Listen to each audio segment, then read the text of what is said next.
What's up, guys, and welcome back to my channel. Amanda Nybert, registered dietitian, and today I'm going to be tackling a topic, probably the question I get asked the most, and that is, Amanda, why do women accumulate excess fat in their midsection, especially after 40, and how do you get rid of it?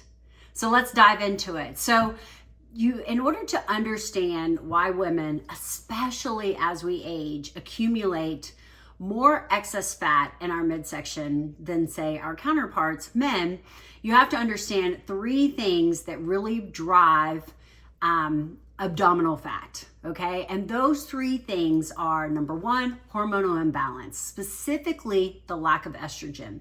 Number two, cortisol imbalance, okay? Specifically, too much cortisol. And number three, insulin resistance, okay? Insulin insufficiency, insulin, all the things regarding insulin. So those are the three main things that are going to impact, are you going to gain or are you going to lose weight in your midsection? Now, obviously, when we're young, we don't have estrogen problems, okay? We typically have good balanced hormones, so we're less likely to gain excess fat in our abdominal area due to estrogen, all right? It's typically gonna be most likely a cortisol issue or an insulin issue. But as we get older and as our hormones become less balanced, estrogen plays a big role in that. And that's why one of the biggest things that you can do in order to address abdominal fat is to address and balance your hormones.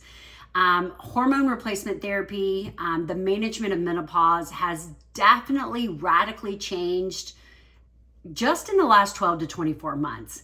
And I actually work with so many women who are still very scared of hormone replacement therapy. And here's the thing, you shouldn't be, okay? After the data has been re-looked at, we know that that there is way more benefit for most people, not everybody, but for the majority of people, there is far more benefit to replacing and improving your hormone balance than there is to leaving it as is. So number one, if you find that over the years you haven't made significant changes in your lifestyle, but you're starting to accumulate excess weight in your midsection, I would first look at our hormones, okay? Number two and three, we want to focus on cortisol management and we want to focus on insulin.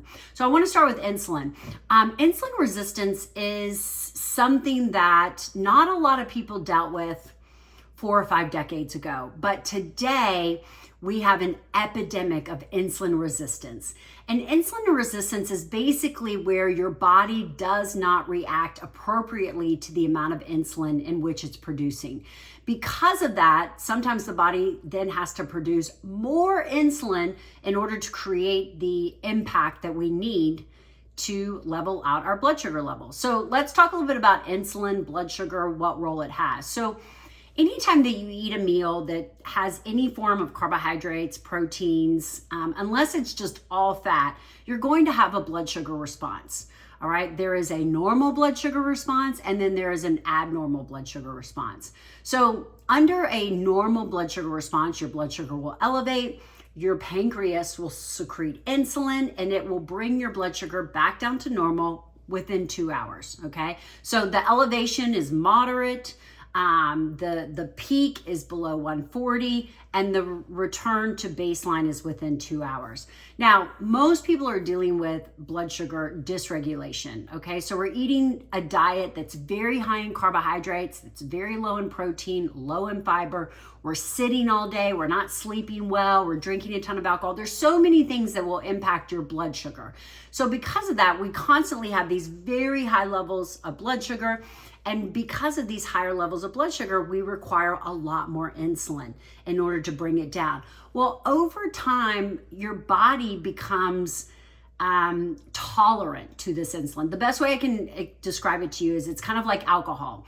You know, the first time you drink a beer, you get lightheaded. But every day, if you drink a beer, eventually one beer is not going to make you lightheaded, okay, or make you feel tipsy. It's going to take 2 beers because you created tolerance to that. And that's kind of the same way that you can look at blood sugar and insulin response. All right, so over time, this chronic elevation of blood sugar creates this need for a lot of insulin. And then over time, your body's like, okay, well, now my blood sugar is this high, but this much insulin is not going to bring my blood sugar back to normal. I need this much insulin to bring my blood sugar back to normal. All right, so now we're having to produce more insulin, and that gap can get wider and wider and wider. And eventually that gap gets so wide that you become a full-blown diabetic. All right, now your body is not able to appropriately recover your blood sugar, and now you're a full-blown diabetic. Why is this problematic? Well, obviously it's problematic because number one, we don't want to become diabetic, okay? There's a lot of health issues that come with that type of disease. Number two, this is problematic, especially for people who are looking to lose weight, because insulin is the number one fat storing hormone in the body. Anytime insulin is present, it signals the body to be storing fat versus burning fat.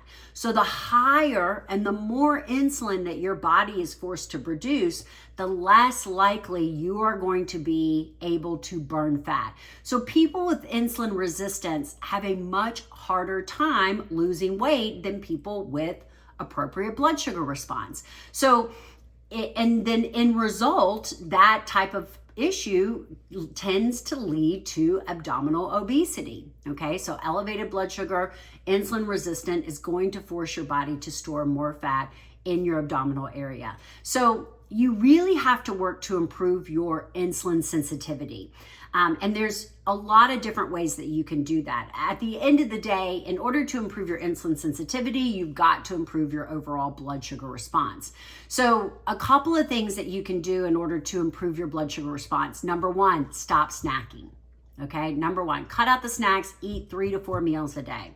Number two, limit your eating window. Okay, try to limit your eating window to no more than 12 hours a day. If you can reduce your eating window to 10 hours or even 8 hours, even better. Okay, because insulin is only going to be present when you are eating. So if your eating window is shorter, you have less opportunity for insulin to be present. Number three, the composition of your meal. Every time you sit down, you should have quality protein, you should have an abundance of high fiber foods, and you should have healthy fats, okay? Carbohydrates and sugars should be used in moderation. If you have that meal combination, you're gonna have a much better blood sugar response.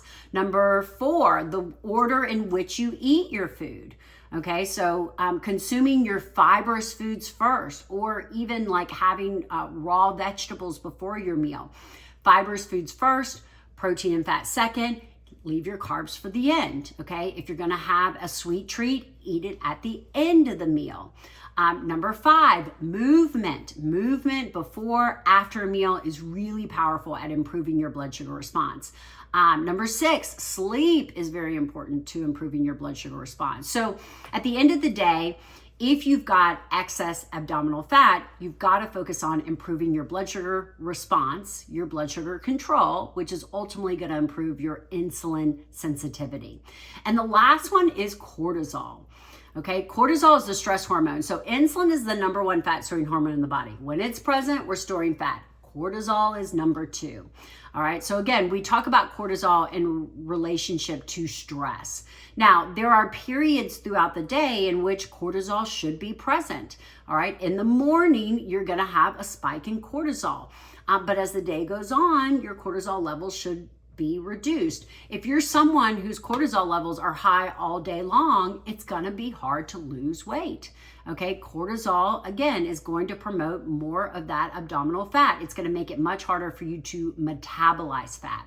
So what are some things that increase your cortisol level? Let's start there, and then let's talk about ways that you can improve your cortisol level. So things that are gonna make your cortisol level high would be undereating.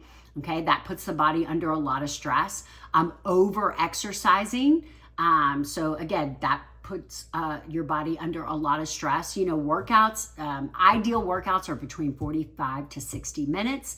You know, workouts that are super duper long, where you're spending more time. Really high intense workouts that are really long, again, are gonna produce a cortisol response. Combine those two, undereat and overexercise, and then your cortisol issue is going to be even bigger.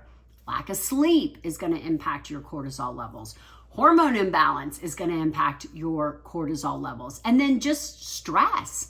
If you've got a stressful job, if you've got, stressful family life, stressful marriage, stressful finances, whatever brings you stress is going to impact your cortisol level. I run a program called LEAN. It stands for Living Energized and Nourished. It's a 7-week program, all online. Our main goals are, number one, to improve your blood sugar response in order to make you more insulin sensitive. Number two, educate you about your hormones and how you should be addressing that. And number three, how you can improve your cortisol levels.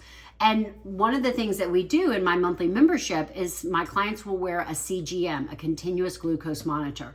And one of the most interesting things that we see every time I take clients through this exercise is the fact that you can actually see your blood sugar increasing during a stressful event.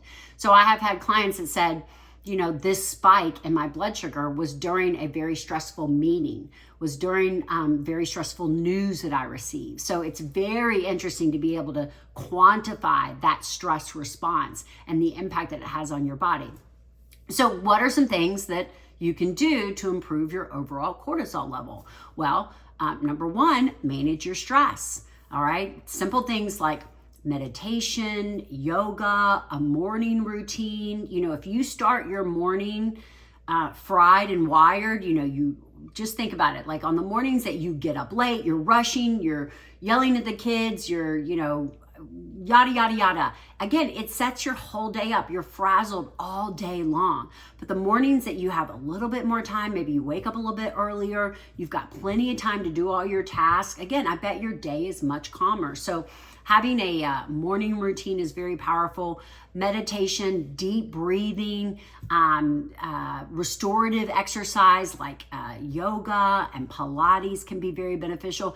Even gratitude and the way that you speak to yourself can be really beneficial in improving your cortisol levels. If you have a negative mindset, if you see the bad in everything, if you struggle to see the good in things, then again, you probably have a much higher cortisol level than if you're someone who can, kind of let things roll off your back. You can see gratitude in everything. You can see appreciation in everything. You can find those moments in every situation. Really helps to reduce your overall cortisol level. Balance out your exercising, balance out your eating. Make sure you're eating enough to support your exercise needs. And make sleep a priority, make quality sleep a priority. So if you're someone who's struggling with that abdominal fat and no matter what you do, you're not seeing progress. Number one, LEAN is the program for you. Okay. I'm 47 years old. Again, that's what we focus on, is really balancing out your lifestyle, the habits that you do every day to make you feel your best and the leanest possible you. But number two, think about your hormones. How's your estrogen levels? Think about your cortisol. How's your cortisol levels? And think about all the things you can be doing in order to improve your insulin response. If you found this information beneficial, please subscribe to my channel. Share this video with your friends and family. Put your questions in the comments below and let me know what you want to learn about next.